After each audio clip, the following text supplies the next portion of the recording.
Hello everyone, hopefully सब खैरियत से होंगे, ठीक ठाक होंगे। तो लोगों ने फीडबैक दिया कि सादी भाई आप क्या वीडियोस बनाते रहते हैं, अंग्रेज़ी में बात करते हैं, आधी बात तो समझ नहीं आती आपकी। दूसरा भी क्या मुश्किल मुश्किल बातें करते हैं, कोई पापड़ चूरन की बातें करें, कोई चीज़ें जहाँ देखते हैं आप दिखाते हैं, इधर उधर जाते हैं वो दिखाएं, कोई वी लॉगिंग करें। तो हमने कहा चलें ठीक है भाई, जैसा देश वैसा भेज। अकूम जो है चूरन चटनी देखने के लिए तैयार है, तो बस चूरन चटनी दिखाते हैं। तो जहाँ जाऊँगा दिखा दूँगा आपको, जो बातें मेरे जहन में आएंगी वो कर लूँगा। तो वही है, पापड़ बेचने वाली कौम है तो पापड़ ही बेचेंगे फिर। तो हम फिर पापड़ बेचते हैं आज से, वी लॉगिंग जर्नी स्टार्ट करते हैं। तो अभी मैं आया हुआ था ऑटोवा। ऑटोवा तकरीबन टोरंटो से 1 घंटे की फ़्लाइट है। अब हमारे इलाकों में तो 1 घंटे की फ़्लाइट बहुत लंबी समझी जाती है, लेकिन कनाडा में 1 घंटे की फ़्लाइट बहुत ही क्लोज है। यानी लोग या तो ड्राइव करते हैं या ट्रेन ले लेते हैं। लेकिन मैं बिज़नेस पे आया हुआ था, तो इन्होंने मुझे जहाज़ पे बिठा दिया। वो अलग ख्वारी होती है कि छोटे से सफ़र के लिए भी आपको जहाज़ में बिठा देते हैं। 2 घंटे आप एयरपोर्ट पे रहते हो, ख्वार घंटे की फ़्लाइट है, फिर 2 घंटे, तो 5 घंटे तो वैसे ही लगते हैं। लेकिन एनीवे मुझे कोई 4 दिन से मैं यहाँ बैठा हुआ हूँ, तो ना मैं कहीं निकला हूँ, बस काम कर रहा हूँ। साथ ही कॉन्फ्रेंस सेंटर है, तो सुबह हम कॉन्फ्रेंस रूम जाते हैं, कॉन्फ्रेंस सेंटर जाते हैं, वापस आते हैं, फिर बस बैठ के रूम में काम करते रहते हैं। तो ना कभी मैं बाहर गया हूँ। आज मेरा आखिरी दिन है यहाँ पे, कल मैंने वापस फ्लाई करना है टोरंटो। तो उससे बात निकली, मैं यहाँ पे अपने कॉलीग से भी बात कर रहा था, गोरे कॉलीग्स भी हैं, देसी भी हैं थोड़े से। तो बात यही हुई कि भाई यहाँ पे बंदा कोई क्यों रहता है, क्योंकि ऑटोवा थोड़ा ज़्यादा ठंडा है टोरंटो से भी। टोरंटो भी इटसेल्फ बहुत ठंडा शहर है, लेकिन अगर आप कैनेडियन स्टैंडर्ड से देखें या अमेरिकी स्टैंडर्ड से देखें तो वो ठीक है, लेकिन ऑटोवा थोड़ा ज़्यादा है। तो वही बात हुई कि भाई यहाँ पे कोई क्यों रहता है, लोग शिफ्ट क्यों नहीं करते, लोग नौकरी के लिए कहाँ कहाँ आ जाते हैं। ठीक है, अब हम जिस तरह इस पे आए हुए हैं ऑफिस के काम पे, तो इंसान तो ये ज्यूम करता है ना कि भाई बस आएगा, सुबह काम करेगा, वो तो 7-8 बजे फारिग हो जाएंगे। उसके बाद फिर आप घूमें फिरें, शहर देखें, नए नए शहर देखें, लेकिन ऐसा होता नहीं है। You have to work really really hard, और वरना फिर आपकी KPIs मीट नहीं होते। एनीवे पॉइंट बीइंग के क्वेश्चन ये निकला कि भाई पैसे की क्या वैल्यू है और पैसा क्या चीज़ है। ठीक है, यानी पैसे के लिए लोग शहर चेंज कर लेते हैं, लोग जो होते हैं फैमिलीज़ को अपरूट कर देते हैं, उनकी पूरी ज़िंदगी की फ़िलासफ़ी पैसे पे डिपेंड करती है। तो उससे मैं आपको बताता हूँ कि जो पैसा होता है ना, पैसे की मैं आपको इस समराइज करके बताता हूँ कि पैसा बेसिकली सिर्फ 4 रीज़न्स होती हैं जिसकी वजह से, मैक्रो रीज़न जिसे कहते हैं, बड़े रीज़न जिसकी वजह से पैसा किसी भी इंसान के पास आता है या नहीं आता। चाहे आप जितनी रोटी कम खा लें, आप ये छोटी मोटी आप रक्शे लेना शुरू कर दें, बस लेना शुरू कर दें, गाड़ी ना ख़रीदें, आप ये आलू जो है कम ले लें, 2-2 रुपये बचा के ना, या 2-2 सेंट्स बचा के आप कभी भी लाइफ में पैसे नहीं कमा सकते। पैसा बेसिकली जो होता है वो सिर्फ 4 रीज़न्स होती हैं, 4 मैक्रो रीज़न्स जिसकी वजह से या तो किसी के पास आता है लाइफ में या किसी के पास नहीं आता। अब इसका यहाँ पे फ़िलासफ़ी का क्वेश्चन नहीं है ये कि भाई पैसा कमाना चाहिए कि नहीं कमाना चाहिए। दुनिया पैसे पे चलती है। 99.9% लोग जो हैं उनकी जो ज़िंदगी है वो पैसे पे चलती है। लोग अपने बहन भाइयों को कत्ल कर देते हैं, लोग अपने माँ बाप के साथ बुराई करते हैं, लोग हक खा लेते हैं, लोग हर चीज़ दुनिया में, इवन दो लोग खुद ना बोलेंगे, लोग तो बोलेंगे नहीं नहीं जी हमें तो पैसे की कोई नहीं है, लालची नहीं है हम। लेकिन पैसा ऐसी चीज़ है जिसे देख के ना हर एक की राल टपकती है, और लोग पूरी ज़िंदगी अपनी पैसे पे ही बेस करते हैं कि हर चीज़ पैसे, अपनी बेटियों की शादियां भी पैसे के लिए करा देते हैं। ठीक है, तो everything is related to money. लेकिन फिर क्वेश्चन ये बनता है कि भाई पैसा लोगों को एल्यूड क्यों करता है, पैसा लोगों के पास आता क्यों नहीं है। ठीक है, अगर हर चीज़ पैसे की है तो फिर लोगों के पास पैसा क्यों नहीं है।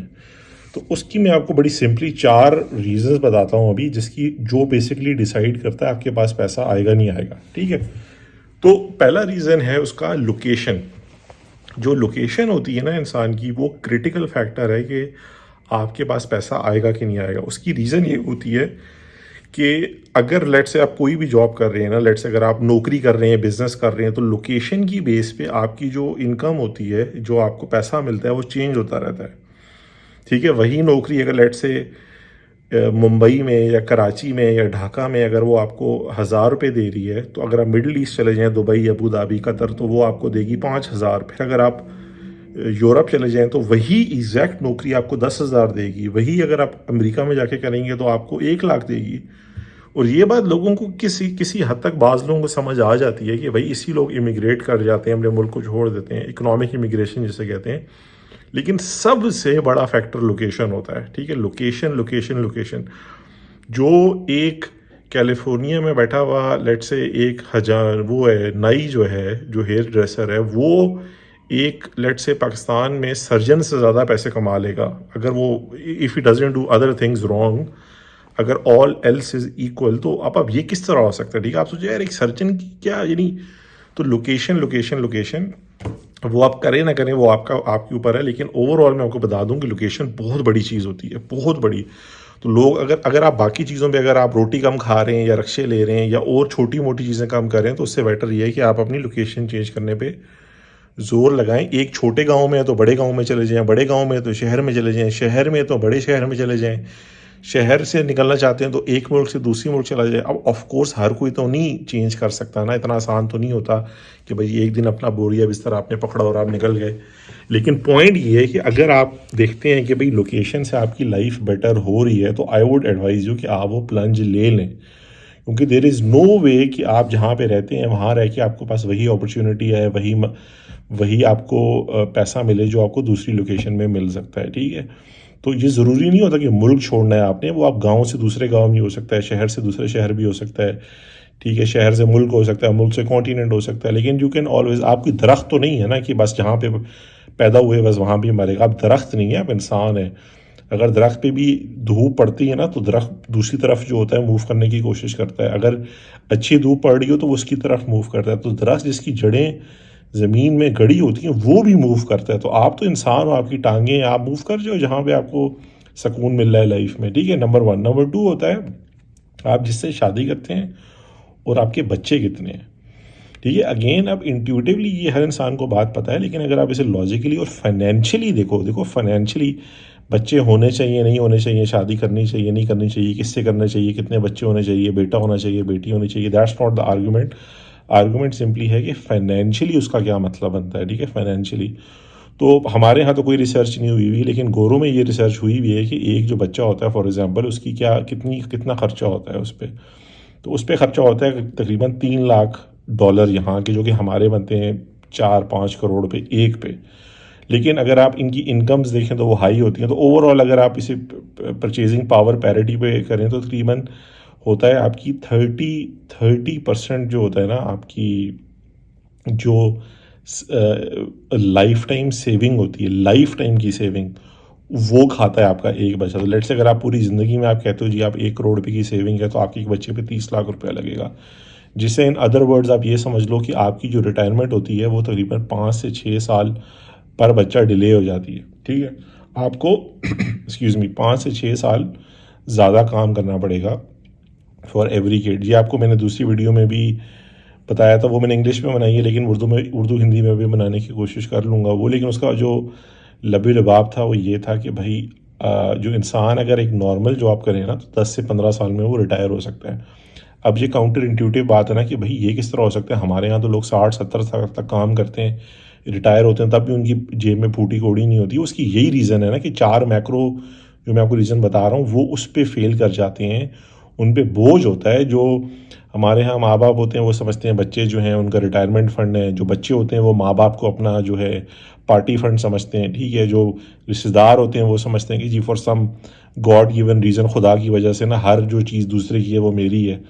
तो उस वजह से वो खिचड़ी जो बनी हुई है उसकी वजह से हमारे लोग रिटायर नहीं हो सकते, उनके पास पैसा जमा नहीं होता। एनीवे तो हर 5 से 6 साल लगते हैं एक बच्चे पर। अगर आपके 4 बच्चे हैं, इसका मतलब है कि लेट से अगर आप 25 साल का काम करना शुरू करोगे तो बजाय आप 35 साल के रिटायर हो, आप 55 साल के रिटायर होगे, ठीक है। उतना पैसा आपको 55 साल में लगेगा, क्योंकि हर एक बच्चा आपका 5 से 6 साल, अब वो करने नहीं करने वो आपकी मर्ज़ी है, लेकिन फाइनेंशियली मैं आपको बता रहा हूँ इस तरह का जो पार्ट भी है वो मैरिज होता है। आप शादी किससे करते हो, यहाँ पे जो होता है, यहाँ पे तो बहुत टफ लॉज होते हैं मैरिज के। हमारे यहाँ तो होता है ना, बस आप बोलो कि मैं प्यार करता हूँ प्यार करता हूँ प्यार करता हूँ तो वो प्यार हो जाता है। लेकिन यहाँ पे ये होता है कि अगर आपने डिवोर्स लेनी हो तो आप जो आपकी प्रॉपर्टी होती है वो सीधी हाफ में डिवाइड हो जाती है, ठीक है। हाफ में डिवाइड होने का मतलब ये कि जितने पैसे हैं आपके वो दूसरा पार्टी ले जाती है।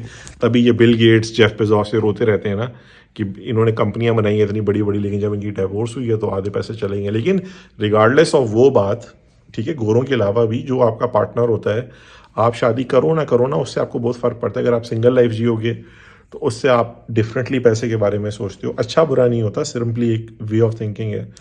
और अगर आप शादी करोगे ऐसी किसी बंदे या बंदी के साथ, ऐसे बंदे के साथ करोगे जिसकी हर वक्त राल टपकती रहती है गाड़ियाँ देख के, या सैर सपाटे करने का उसका मूड होता है, तो ऑफ कोर्स आपको पैसे जमा करने में मुश्किल होगा।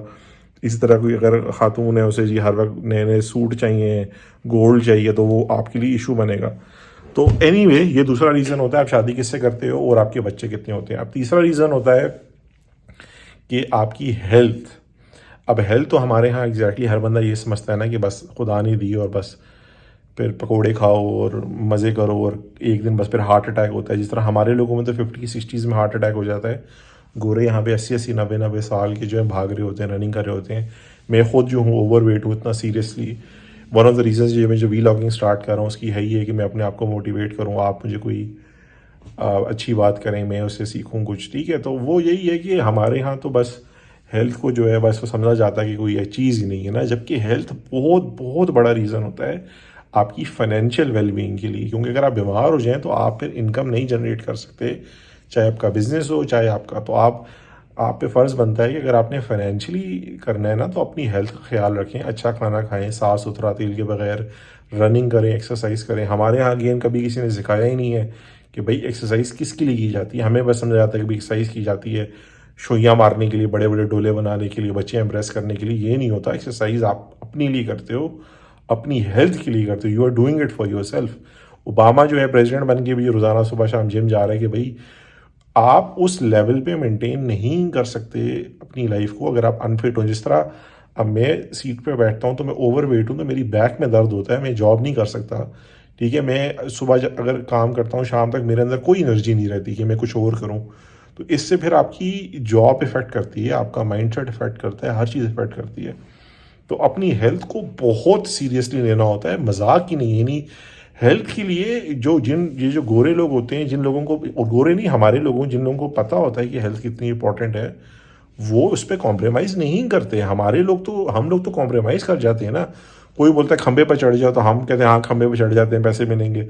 कोई बोलता है जी कि इधर छलांग लगा लो, नदी में पैसे दूंगा, तो हम कहते हैं हाँ छलांग लगा लेंगे।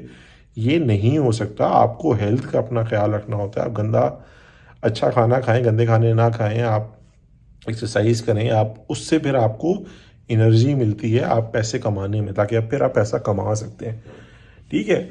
और जो लास्ट रीज़न होता है, फोर्थ रीज़न होता है, वो ये होता है कि आप किस इंडस्ट्री में काम करते हैं और आप उस इंडस्ट्री से जो पैसा कमाते हैं उसे इन्वेस्ट कहाँ करते हैं, ठीक है। अब जॉब ही होती है ना, वैसे अगर आप फौज में हैं तो फौज में आप मेजर हैं, कुछ चाहिए, आपकी जॉब है, ठीक है। लेकिन इंडस्ट्री जो है वो मिलिट्री है। जिस तरह मिलिट्री दुनिया भर में जो है वो टैक्स लेती है कौम से और वो आपको सर्व करती है। अगेन वो पॉलिटिकल बात है कि मिलिट्री कितनी बड़ी होनी चाहिए। जापान की मिलिट्री नहीं है, वो यूएस पे डिपेंड करता है। कनाडा की मिलिट्री कम है। स्विट्ज़रलैंड हमेशा कहता है जी हम न्यूट्रल है, हम न्यूट्रल है। रशिया जो है हर वक्त बम बनाता रहता है और फिर लोगों पर अटैक करता रहता है। यूएस पे यही करता है। लेकिन ये डिबेट नहीं है कि भाई इंडस्ट्री वो होनी चाहिए कि नहीं होनी चाहिए। पॉइंट ये है कि किस इंडस्ट्री में आप काम करते हो वो बहुत मैटर करता है, ठीक है। मसलन अगर आप सॉफ्टवेयर इंजीनियरिंग कर रहे हो तो सॉफ्टवेयर इंजीनियरिंग दुनिया भर में आजकल बहुत इन डिमांड में है। तो आपकी जो लाइफ है वो बन सकती है, आप जो हो अच्छी खासी इनकम कमा सकते हो। लेकिन उसके अगेंस्ट अगर लेट्स आप बोलो मैं मैजिशियन बनता हूँ, ठीक है। तो ये जो इंडस्ट्री होती है ना, शोबिज़ फॉर एग्जांपल, इसमें विनर्स होते हैं और लूजर्स होते हैं, मिडिल ग्राउंड नहीं होता। शोबिज़ में या तो आप बहुत ऊपर चले जाते हो या आपके पास खाने की रोटी नहीं होती। ये नहीं होता कि 1 लाख मैजिशियंस रास्ते में रोड पे घूम रहे हैं, ये नहीं होता। यानी इंजीनियर्स नहीं होते, ये डॉक्टर्स नहीं होते, लॉयर्स नहीं होते, इनमें मिडिल ग्राउंड नहीं होता। तो आप जिस इंडस्ट्री में काम करते हो ना, ये बहुत क्रिटिकल होता है। टाइटल ऑफ कोर्स होता है लेकिन इंडस्ट्री अपनी आप बहुत सही चूज़ करो कि आप किस इंडस्ट्री में जाओगे। लेट्स से अगर आज आप बोलोगे जी मैं पेट्रोलियम इंजीनियर बनूंगा, तो पेट्रोलियम इंजीनियर अगर आप दुनिया के बेस्ट भी बन जाओगे तो अगले 30-40 सालों में ऑयल पे, फॉसल फ्यूल्स के ऊपर जो दुनिया है वो प्रेशर डाल रही है ताकि आप क्लीन एनर्जी पे हो। तो ऑफ कोर्स आपको मसला तो होगा ना। अब ये तो नहीं कह सकते कि 10 साल बाद ये क्या हो गया मेरी ज़िंदगी में, मेरे पास पैसे नहीं है, मुझे नौकरी नहीं मिल रही, मैं बिजनेस नहीं कर सकता। उसकी जगह आप सॉफ्टवेयर इंजीनियरिंग में जाओ, एआई में जाओ, आर्टिफिशियल इंटेलिजेंस में, मशीन लर्निंग में, तो ऑफ कोर्स आपका फ्यूचर बहुत ब्राइट होगा। और इसका पार्ट भी है इन्वेस्टमेंट्स, कि आप इन्वेस्टमेंट कहाँ करते हो पैसे की, ये बहुत क्रिटिकल होता है। ये बात हमारे यहाँ लोगों को कोई सेंस ही नहीं है। लोग हमारे यहाँ या तो प्लॉट खरीदते रहते हैं, ठीक है, ज़मीन जैसे रियल एस्टेट जिस क्लास को कहते हैं, या फिर ये खरीदते रहते हैं गोल्ड। गोल्ड होता है वैल्यूबल मिनरल्स में आता है, जिसमें सिल्वर भी है, टाइटेनियम भी है, प्लेडियम भी है, ठीक है, गोल्ड इटसेल्फ। तो वो एक एसेट क्लास होती है। हमारे यहाँ बस लोगों को ये लगता है कि जी या तो गोल्ड खरीदो, सोना खरीदो, सोना खाओ, ठीक है, सोने सर पे रखो, सोने बस सोना सोना सोना। या फिर बंदा कहता है जी प्लॉट ले लो जी। कोई लॉजिक ही नहीं है कि भाई आप मुंह उठा के जी रियल एस्टेट में ओवर इन्वेस्ट कर दो अपने आप को। तो उसकी क्या रीज़न है? उसकी रीज़न ये है कि भाई आप इन्वेस्टमेंट्स को समझो। दुनिया भर में 7% रेट ऑफ रिटर्न जो होता है ना यूएसडी पे, ठीक है, उसे करेंसी हेजिंग कहते हैं ना। मसलन अगर आपके पास 100 रुपये हैं तो ऑफकोर्स 100 रुपये आपके 50 हो जाएंगे, ये इन्फ्लेशन है, ठीक है। तो करेंसी हेज्ड यूएस पे आपको 7% रेट ऑफ रिटर्न मिलता है। इसका सिंपल मतलब ये है कि अगर आज आपके पास 100 रुपये हैं और आप इन्वेस्ट कर दो, ठीक है, S&P 500 जो एक, ये आपको मैं किसी और वीडियो में बताऊंगा, दूसरी वीडियो जो मैंने इंग्लिश में बनाई है उसके अंदर भी आपको मिल जाएगी ये इन्फॉर्मेशन। लेकिन 7% rate of return on average, inflation adjusted 2% जो होती है इन गोरों के मुल्कों में ऑन एवरेज, तो उसमें आप 9 सालों में अपना पैसा डबल कर लोगे, ठीक है। तो अगर आपने लेट से 100 रुपये इन्वेस्ट किए तो 9 साल बाद आपके पास 200 रुपये होने चाहिए, ठीक है। तीन साल बाद कितने होंगे? 400। और 3 साल नहीं, 18 साल बाद उसका डबल, और 27 साल बाद आपके पास होंगे 800। तो 100 रुपये आपका 800 बन गया विद इन 27 ईयर्स। हमारे यहाँ क्या होता है, 100 रुपये कितना बनता है? 100 रुपया 10 रुपये हो जाता है 27 साल में। तो इससे आप अंदाज़ा लगाओ कि आपको कितना ज़्यादा काम करना पड़ेगा वही वेल्थ जमा करने के लिए, अगर आप इन्वेस्टमेंट्स नहीं करोगे। अगर आज आप 30 साल के हो और अगर आज आप लेट से 10 लाख रुपए भी इन्वेस्ट करते हो S&P 500 में, करेंसी हैज़ यानी यूएसडी के इक्विवेलेंट, तो आपके पास कम से कम होने चाहिए 80 लाख रुपया 30 सालों में विदाउट डूइंग एनीथिंग। तो अगर आपको इन्वेस्टमेंट्स का नहीं पता कि इन्वेस्टमेंट्स कैसे की जाती हैं, करेंसी हेजिंग क्या होती है, किस तरह पैसे को कन्वर्ट किया जाता है, S&P 500 क्या है, नैस्डैक क्या है, तो आप इसे समझो। बजाय इसके ये कहने के कि जी स्टॉक मार्केट में तो लॉस ही होता है, वो पाकिस्तान की, इंडिया की स्टॉक मार्केट में होता होगा, दुनिया में नहीं होता। दुनिया की जो सबसे बड़ी स्टॉक मार्केट है वो यूएस की है, S&P 500, जिसने पिछले 120 सालों में हमेशा 7 to 9% रेट ऑफ रिटर्न दिया है। बीच में वर्ल्ड वॉर गुजरी हैं, पेंडेमिक्स गुजरे हैं, स्पेनिश फ्लू जब 1918, एंड मतलब it has been through hell, लेकिन तब भी it's performing very well. Again S&P 500 जो इक्विटी होती है वो नहीं होती हर चीज़। पॉइंट ये है कि इन्वेस्टमेंट्स को आप समझो, हर चीज़ को ना प्लॉट ना लो, गोल्ड ना लो। 1000 चीज़ें हैं जो मुझे नहीं पता, मैं हर वक्त सीखने की कोशिश करता हूँ। I am always on the lookout कि भाई मुझे कोई चीज़ कोई बता दे, कोई सिखा दे, ठीक है। बजाय इसके आप इंटरनेट, आजकल तो इंटरनेट अवेलेबल, आप सीख सकते हो। तो इन्वेस्टमेंट्स जो होती है ना बहुत क्रिटिकल होती हैं, अपनी इन्वेस्टमेंट्स पे आप जोर दो। तो टू समराइज यार, 4 चीज़ें आप याद रखना, ठीक है। इन 4 चीज़ों पे अगर आप फोकस करोगे तो आप कंगाल नहीं हो सकते, इम्पॉसिबल।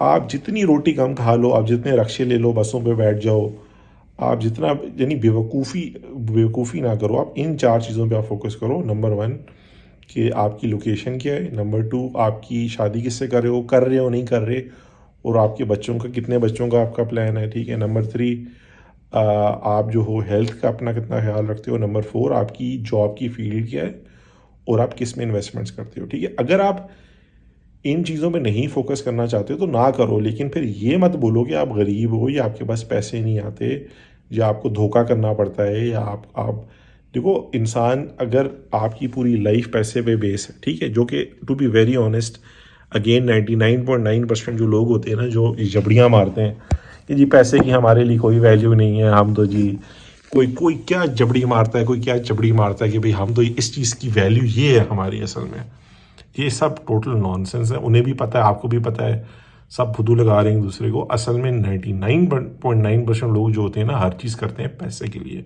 जॉब्स पैसे के लिए करते हैं, बच्चों को स्कूल पैसों से दाखिल किया जाता है, लड़के एक दूसरे को पसंद पैसों पे करते हैं। अगर आप किसी को बोलो ना कि मेरे पास पैसे नहीं है, चमाट मारेगा आगे से आपको। तो अगर वो रीज़न है, यानी ठीक है, if this is the reason, तो फिर आप इन 4 चीज़ों पे फोकस करो, ठीक है। This is how you basically build wealth. छोटी मोटी चीज़ों को आप इग्नोर कर दो। बर्तन खुद धोने से, झाड़ू खुद लगाने से, मासी को 2000 रुपये ना देने से या $2 ना देने से कोई अमीर नहीं हो जाता। अपने टाइम की वैल्यू करो वो करें और आप इन 4 चीज़ों पे फोकस करें। ठीक है, तो अब मैं चलता हूँ। आज का मैंने खुतबा दे दिया आपको। ठीक है, अब मैं कोशिश करूँगा कि आज मैं बाहर निकलूँ। तो अभी तक तो मैं इधर ही बैठा हूँ, और भी मुझे बहुत से काम मिले हुए हैं। तो होपफुली कल मैंने वापस जाना है टोरंटो, तो होपफुली मैं रात को अगर कहीं निकला, कोशिश करूँगा कि आज चौथा दिन है मैं बंद बैठा हूँ, तो मैं यहाँ पे पार्लियामेंट बिल्डिंग है डाउनटाउन है ऑटावा की, उधर मैंने चक्कर लगाया। तो इंशाल्लाह कोशिश करूँगा कि मैं थोड़ी 1-2 वीडियो बना लूँ आपके लिए, इसी में डाल दूँगा। और फिर देखता हूँ इन द लॉन्ग रन अगर आपको ये पसंद आ रहा है इस तरह का वीलॉग या इस किस्म की चीज़ें, तो मुझे आप बताएं।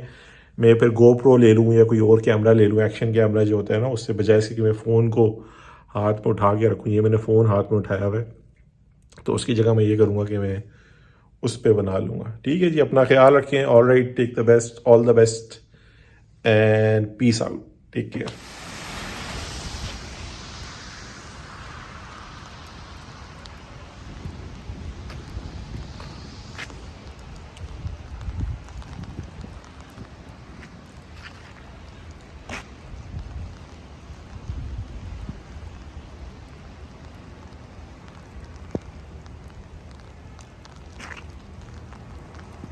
पार्लियामेंट बिल्डिंग्स, ये hotel,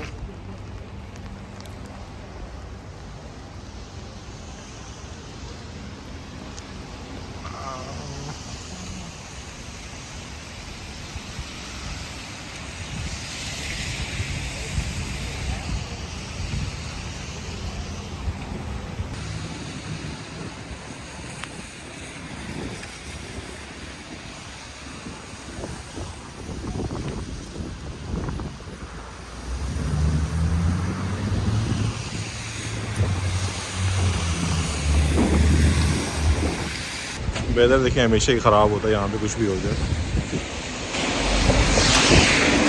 The weather is always not so nice. बारिश हो रही है, nothing to celebrate.